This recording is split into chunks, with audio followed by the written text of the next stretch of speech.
Teknologjia është kthyer në realitetin e ri të përditshëm dhe të domosdoshëm. Ai sa edhe njohjet mes shqiptarëve po bëhen në distancë.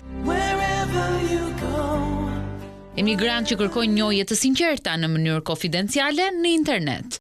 Biznesi më i ri që po lulëzon janë agjensitë online të mbledhërive. Jo vetëm faqe në rrjete sociale si Facebook apo Instagram, por edhe websajte ku duhet të regjistrohesh për të përfituar lidhjen me dikë në bazë të përshkrimeve edhe pa i njohur, por kundrejt pagesës. Agjenci mbledhërie, profile burokratike dhe me një shkallë të madhe i realiteti. Njerëzit ndryshe paraqiten në foto, ndryshe janë në të vërtetë. Pra këtu ndërmjetësohet për të afruar fotot e njerëzve.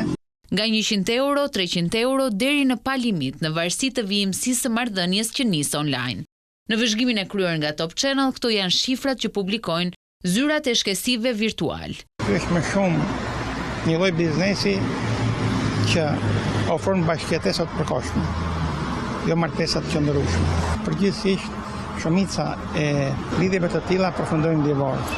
Shkalla e divorcit në botë është rritur shumë. Për shkak të lidhjeve virtuale. Edhe lidhjeve virtuale.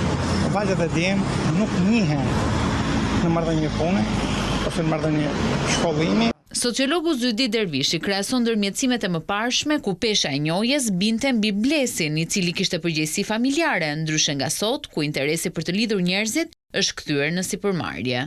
Agjencia e shkesve që dikur në shoqërinë ndërkombëtare shqiptare e kanë kryer më shumeni gratë mençura të fisëve vullnetare, dhe shaka shkesi merrte një palkuput, dhurat, një martesë, një vajzë me djalë, konsideroi aleancë fisesh, që bëhet nga njerëz të afërm të vajzës dhe djalit, një të cilët kishin përgjegjësi për parafisit, dëshironin që martesa të ishte sa më solide.